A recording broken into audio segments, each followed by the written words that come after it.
I didn't see you there. Sorry, I was just studying for finals, or trying to, because Shiloh ate my book. Did you do this? Did you do this to my textbook? Huh? So much information gone. As finals are coming around, I decided that I'd make a little stress relief finals video.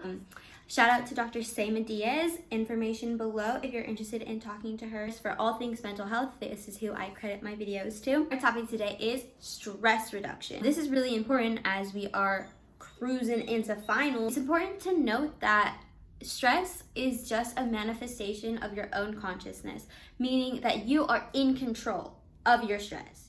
You are the pilot of your own life.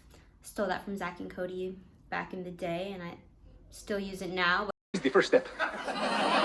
Only you know, because you are the pilot of your own life.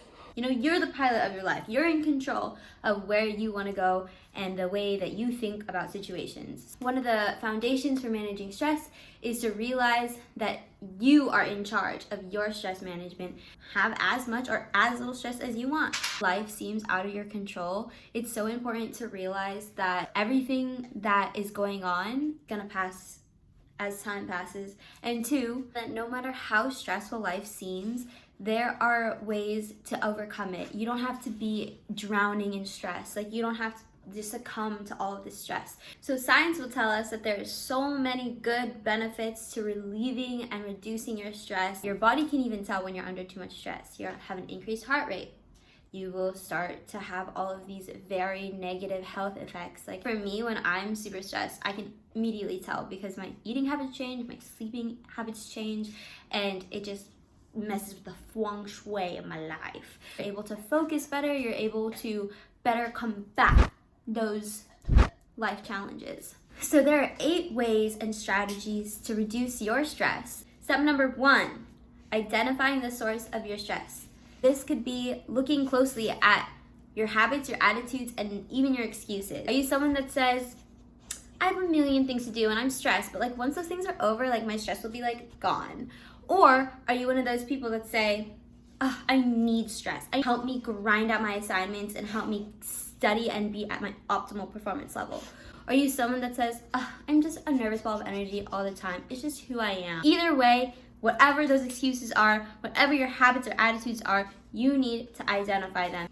Is to acknowledge the problem. And the problem is you can't help your stress if you don't understand your stress. So until you accept your stress, you will not be able to control it because you will think it's just something happening to you, but it's not. It's something you're creating, something that you're placing priority on, and it's as simple as realizing the source and then moving from there. So some ways that you can identify the stress in our lives is to make a stress journal. Writing or typing. I'm personally a huge fan of typing, so I type everything. I type in my notes, I type in my laptop. This is a great way to understand regular stressors that you have in your life. These are known as daily stressors. And keep track of like lifelong stresses, like things that like are constantly on your mind, have like persisted through life, and you just, you know, things like the future, uncertainty, or things in the past. Those are all things that can cause long-term stress. Keep a daily log of all of your stress. You can start looking back and see the pattern of things that begin to stress you out. You can write down what causes your stress, like how you feel from the stress, like your physical and emotional responses to stress. Everyone's physical and emotional responses are very different from stress. How you act in response to stress is a very big indicator of how well you're handling and coping with stress. Also important to write down what makes you feel better after you have these stressful situations. And even writing it out or just letting it out will let that cognitive load off of your shoulders. Step number 2, practice the 4 A's of stress management. 4 A's are avoid, alter, adapt, and accept. Avoid unnecessary stress. A number 1. Subcategory 2-A-1. Avoid unnecessary stress. Learn to say no. We're always so inclined to be like, we can do it all. Yes, I will be on student council. Yes, I will be in the musical. Yes, I will also work a full-time job, be a full-time student, and take my dog to the dog park twice a day. No, that's not gonna work. You're gonna implode because there's so many things in our lives that we think that we need. We think we need this internship or we need this position on student council to like make us feel like we're doing enough, but trust me, living life, you're doing enough, okay? Unnecessary stress also means that avoiding people that bring you stress. And I know that's a really hard one, but there's some people that just like this in your ear, and you're like, your heart rate being like, oh my God, I just need to like step away from the situation. So avoiding people that bring you stress is a huge one, because they're bringing all this anxious and nervous energy into your life. And I'm all about energy. And if those people aren't bringing you the good vibes, then you need to cut them out. Another cool way to avoid unnecessary stress is to taper your to-do list. I have to go grocery shopping. I have to get this assignment done. I have a test on Tuesday, and I need to, I don't know, see people, have a social life. Prioritizing your to-do list can really help reduce stress, because you know this has to come first, and then this, and then you're just checking off boxes, and it makes you feel so good. Alter the stress. This can be, if you can't avoid the situation that is stressing you out, you need to alter it. You need to find some way to change the situation or communicate that this is causing you stress and you need to do something about it. Expressing your feelings instead of keeping them all bottled up and stored up is huge in managing stress. Creating a balanced schedule. So if you can't avoid the stress, you have to schedule in time for non-stress. You can have schoolwork and you're gonna go to the library for 3 hours, but then after you're gonna go and make a YouTube video for 2 hours. Or you're gonna go to work, and you're gonna, after work, you're gonna go watch the movie with some friends because you deserve it. End of story. Balance your work schedule. Balance your life. The third A is adapt. So you can adapt to the stress. If you can't avoid the stress, if you can't alter the stress, you need to adapt to the stress. You can't change the stress, you have to change yourself. We are so malleable and we need to adapt. So this means doing things like reframing the problem. So this could be like, oh my gosh, I'm so overwhelmed with all the assignments I have to do. And instead you could be like, oh my God, I'm so excited to check off all of these assignments and then be done with them. And that will also help with procrastination, which is a huge contributor to stress. Another way is to look at the big picture. So you can think, oh my gosh, this deadline is due on Friday and I'm freaking out about it. You can look at the big picture and be like, by Friday, I am going to be drinking mimosas with my girlfriends on the beach. It's gonna be fine. In the grand scheme of life, this isn't that important. Another thing is adjusting your standards. And I don't want to tell you all to like lower your standards, because like obviously like the sky's the limit. It's okay to like not be perfect. Right? Everyone wants to be their best. Everybody wants to be the best, but you can't if you have these unrealistic expectations for yourself. And I'm sorry, but nothing's perfect. Another way to adapt to stress is to practice gratitude. Gratitude will change the way that you look at life. If you are every day thinking, I wish that I had this, or I wish my life was like this, and of course you're gonna think so negatively, but if you start to point out all the things that you're grateful for, you start to see all the things in your life that support you, that are going well for you, things that will motivate you to overcome any obstacle that you have. And so gratitude is huge in just discovering that there's so much more than the stress that is consuming you right now. Last A in the 4 A's is acceptance. Accept the things you can't change. You are in control of your life, but there comes a certain point when things happen and they're just going to have to play out the way that they do. And this is surrendering. I was in yoga one day and one of our intentions was surrender. At that point in my life, I felt like I was so out of control with everything that was happening to me. Nothing was going the way that I had planned them to. The instructor had told me that our intention today was surrendering. It's like glasses were put on, you know, like surrendering yourself to the things that you can't change and surrendering yourself to be the change. And that's what my intention was to let myself understand that I have control, but I need to give up control to let life happen and to let myself grow through the pretty much disaster.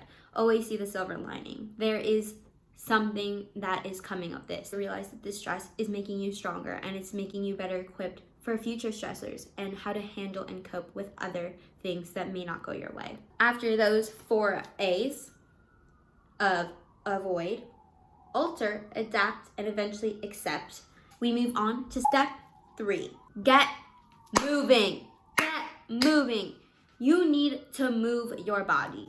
I'm a huge advocate for moving your body in whatever way that is, whether that's dancing, running, swimming, I don't know, whatever is your cup of tea, you need to get physically active because that releases endorphins. Exercise is a huge way to just release your mind and your body because of that huge mind-body connection. And exercising literally for 30 minutes a day has so many benefits for not only your physical health, but for your mental health, your emotional health, your spiritual health, because you're more connected with your inner peace. I'm not kidding you.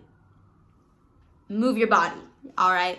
People think you have to go to the gym, you have to exercise at Equinox, you have to do all this shit. You don't have to do that shit, okay? What you gotta do is you gotta pull up to Target, take the last stall in the parking lot, and just walk your ass down to get your groceries and carry that shit in your hands and walk back to your car. That's exercise. That's getting your body moving, all right? You don't need this fancy Equinox membership. You don't need core power yoga. You need just to move, all right?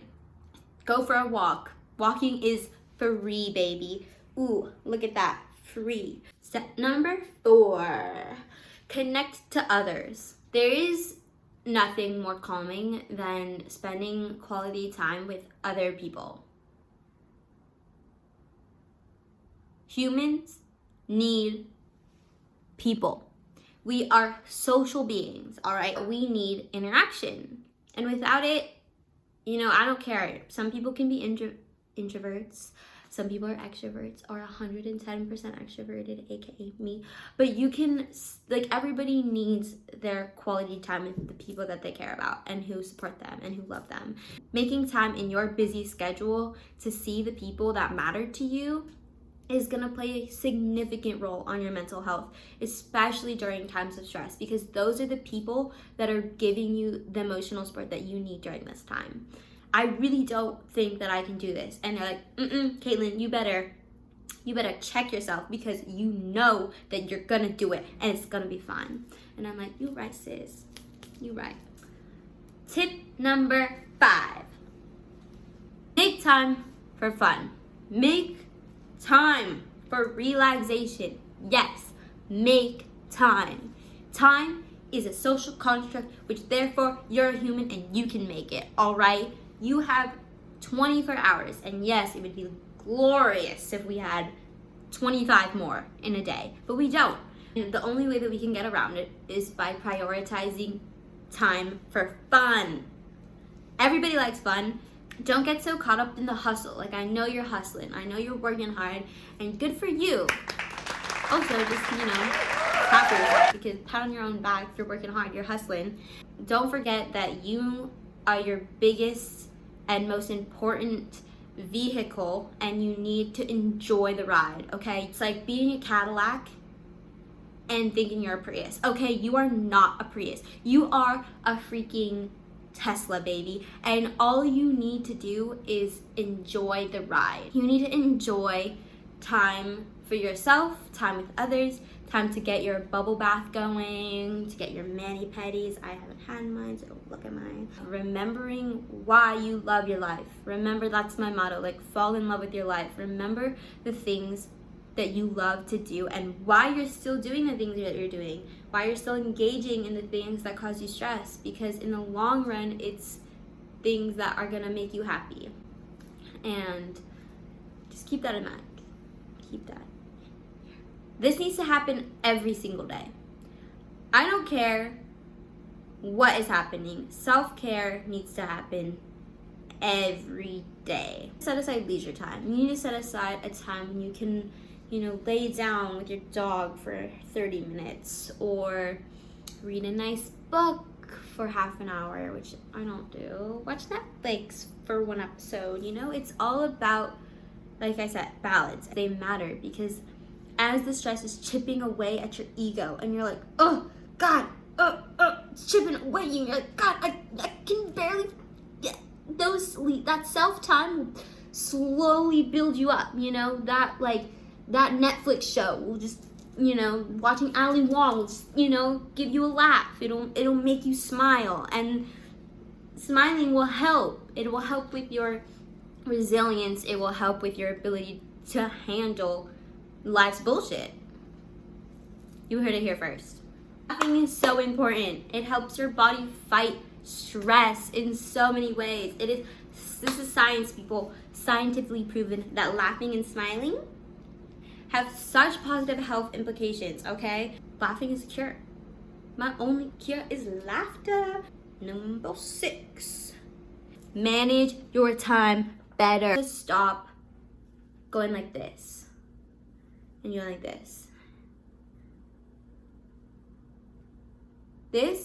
I don't even want to see your screen time. I don't even want to see the amount of hours that you spend on your cell phone every day.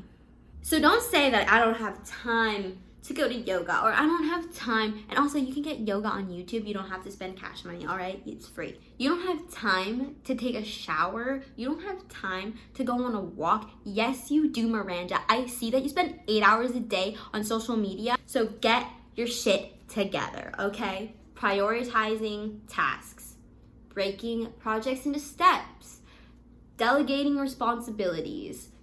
Don't overcommit yourself. This is all of the things that will help you manage your time better, more efficiently, so that you have time for yourself. Your you time, which is the most important time of the day.